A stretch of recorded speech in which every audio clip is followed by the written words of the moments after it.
यह कहानी एक दिव्यांग राजा की है जिसके राज्य में कोई भी परेशानी या समस्या नहीं थी। सभी लोग उस राजा से बहुत खुश थे और ऊपर वाले से धन्यवाद करते थे कि इतने अच्छे राजा मुझे दिए। वह राजा दिव्यांग था, उसकी एक आंख नहीं थी और एक पैर नहीं था, लेकिन फिर भी राजा को इस बात से कोई मलाल नहीं था। एक दिन राजा अपने महल के गलियारे में घूमते हुए अपने पूर्वजों की लगी तस्वीर को देख रहा था और सोच रहा था कि मेरे पिताजी इतने शूरवीर थे, उनके पिताजी इतने शूरवीर थे, हम इतना शूरवीर खानदान में जन्म लेने का मौका मिला, यह ऊपर वाले का धन्यवाद है। राजा ने सभी चित्र को देखते हुए आखिरी चित्र तक पहुंचा और फिर उसे खाली जगह को देखा तो वह चिंता में पड़ गया, क्योंकि उसे मालूम था कि अब यहाँ जो भी तस्वीर लगेगी वह उसकी लगेगी। लेकिन राजा को इस बात की चिंता नहीं थी कि वह मर जाएगा, चिंता इस बात की थी कि वह राजा की पेंटिंग जो लगेगी वो कैसे लगेगी। राजा का एक आंख और एक पैर न होने की वजह से वह चिंता में पड़ गया और सोचने लगा कि इस गलियारे में कितने शानदार पेंटिंग लगी है, लेकिन मेरे एक आंख और एक पैर ना होने की वजह से मेरी तस्वीर सबसे खराब लगेगी और सबसे भद्दी दिखेगी। राजा ने सोचा कि मेरे मरने के बाद पता नहीं कैसे पेंटिंग बनेगी और क्यों ना मैं अपने जीते जी एक शानदार पेंटिंग बनवाऊं, ताकि मुझे यह सुकून मिल जाए कि मेरी यहाँ अच्छी पेंटिंग लगेगी या नहीं। अब उस राज्य में ऐलान करवा दिया गया और सभी पेंटर्स को बुलाया गया और कहा गया कि जो भी पेंटर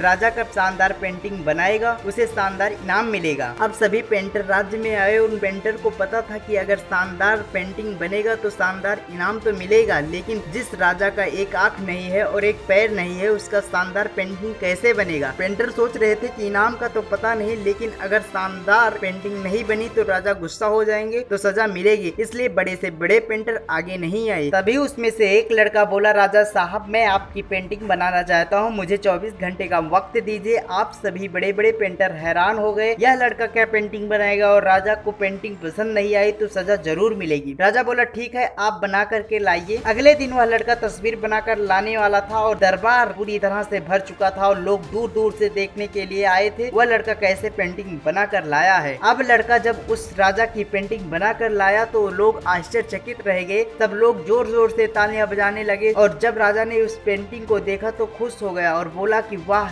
इससे अच्छी पेंटिंग तो पूरे गलियारे में नहीं है। राजा ने उसे लड़के को बहुत सारा इनाम दिया। अब आप सोच रहे होंगे उस राजा की क्या पेंटिंग बनी होगी जिसकी एक आंखें नहीं है और एक पैर नहीं है, कैसे पेंटिंग बना होगा। उस तस्वीर में लड़के ने उस राजा को एक घोड़े पर सवार किया था, एक साइड से उस राजा का एक पैर दिख रहा था और राजा तीरंदाजी करते हुए निशाने लगा रहे थे और निशाने लगाते वक्त एक आंखें बंद हो जाती है और लड़के ने उस राजा को वही आंख बंद की थी जो आंख राजा के पास नहीं था। इस तरह से उस लड़के ने राजा को निशाने लगाते हुए घोड़े पर सवार दिखाया, जिससे एक आंखें बंद और एक पैर दिखा। इतना शानदार पेंटिंग बनाया, अब तक की वह सर्वश्रेष्ठ पेंटिंग है। उस लड़के के सामने भी चुनौती थी, संकट था, लेकिन उसने सकारात्मक का साथ नहीं छोड़ा। जिंदगी में आप जिस भी मुकाम में हो, जिस भी स्थिति में हो, अगर आप अपने सकारात्मक का साथ कभी नहीं छोड़े तो यकीन मानिए आप संकट से बाहर निकल जाएंगे। जिंदगी में उम्मीद का साथ मत छोड़िए, क्योंकि जिसने उम्मीद का साथ छोड़ दिया तो फिर जिंदगी उसका साथ छोड़ देती है। हर पल सकारात्मक सोच रखिए और खुश रहिए। ऊपर वाले के आशीर्वाद के साथ,